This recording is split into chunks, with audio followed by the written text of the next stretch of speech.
Olá pessoal, que bom estar com vocês aqui de novo. Agora, vamos seguir e retomar o que falamos no último vídeo. Essa parte de entender o que os juízes estão decidindo pode ser difícil às vezes, mas é super importante saber caso você ou alguém que você conheça precise um dia ingressar com uma ação judicial por causa de uma ação de moderação de conteúdo equivocada. Então bora lá, continuar entendendo um pouco melhor sobre as decisões que a gente analisou.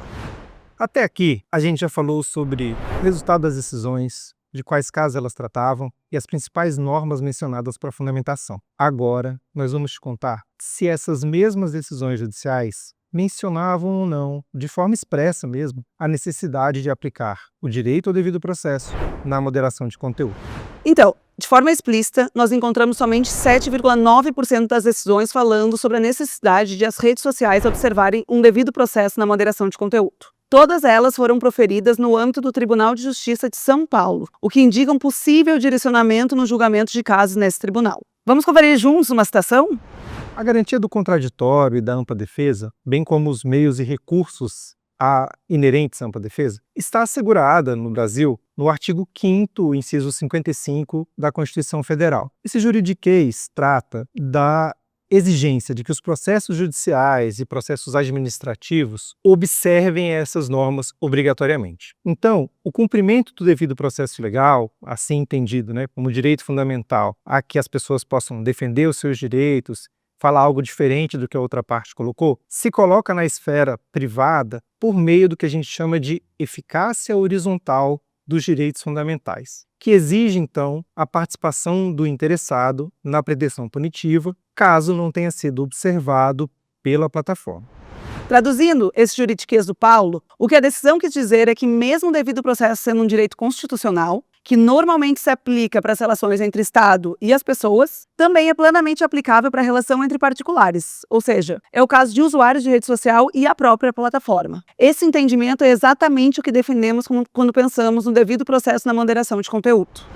Mas todas as outras decisões que não mencionaram expressamente o devido processo, como elas ficam? Essa informação eu vou deixar a Luísa contar para vocês. Lu, é com você. Pode deixar comigo, Paulo. Vamos embora que ainda tem mais coisa para descobrir. Você pode estar pensando que o fato de a maioria das decisões analisadas não terem mencionado de forma expressa o devido processo na moderação seja um problema, mas é aí que você se engana. Lembra que há uns vídeos atrás o Paulo explicou que existem elementos dentro do devido processo? Bora recapitular eles? Primeiro, a gente tem a existência de princípios gerais para a moderação de conteúdo. Em segundo, a gente tem a determinação de prazos procedimentais para os atos de moderação. Em terceiro lugar, a gente tem a possibilidade de recurso de decisões de moderação de conteúdo. Em seguida, a gente tem a obrigatoriedade de notificação ao usuário sobre decisões de moderação de conteúdo tomadas em determinadas plataformas digitais. Ainda existe a necessidade de fundamentação adequada da decisão de moderação e um bom design e acessibilidade a ferramentas relacionadas à moderação de conteúdo dentro da plataforma digital. Bem, nós identificamos que em 92,7% dos casos, mesmo quando não houve menção expressa devido ao processo na moderação de conteúdo, foi possível observar pelo menos um dos seus elementos constitutivos. Vamos entender melhor? O elemento mais mencionado nas decisões judiciais foi, de longe, a necessidade de fundamentação adequada das medidas de moderação. Apareceu em 83,76% do total dessas decisões judiciais. Ou seja, medidas de moderação pouco fundamentadas parecem ser mesmo o maior problema na moderação de conteúdo praticada pelas redes sociais, seja na visão de quem usa essas plataformas, como destacado em nosso estudo anterior, seja na fundamentação das decisões judiciais. Algumas das questões levantadas pelos magistrados envolvem o ponto de que as normas orientam as medidas de moderação, quais pontos das políticas de comunidade teriam sido violados, qual a postagem específica que teria sido entendida como inadequada e etc.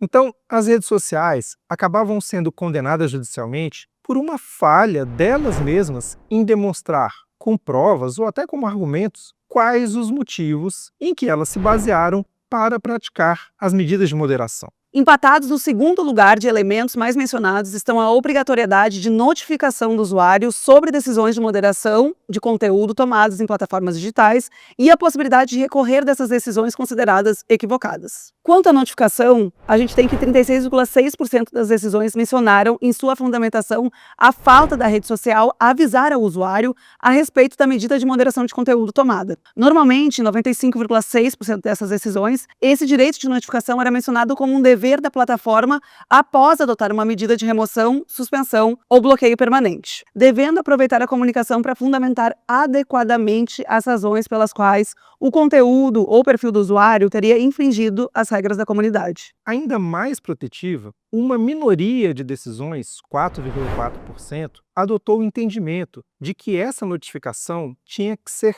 anterior à própria ação de moderação. Em outras palavras, a gente identificou um entendimento judicial minoritário de que, caso houvesse a suspensão da conta, seria importante que a plataforma notificasse o indivíduo sobre essa possível violação, lhe desse tempo razoável para a defesa e só então a plataforma procedesse à medida contra o conteúdo ou o perfil. Embora esse segundo caso seja um pouco mais difícil de realizar no dia a dia da plataforma, é importante perceber que as decisões, de uma forma ou de outra, ressaltam que o usuário precisa ser adequadamente informado sobre a medida de moderação, sob risco de essa medida não ter legitimidade. Bom, no que tange à possibilidade de recurso da decisão, trata-se de um elemento fundamental do direito ao devido processo. 36,12% das decisões decidiram com fundamento na ausência de recursos à decisão de moderação, ou seja, no desrespeito à garantia de um meio para que os usuários pudessem se manifestar contra a medida de moderação implementada pela rede social.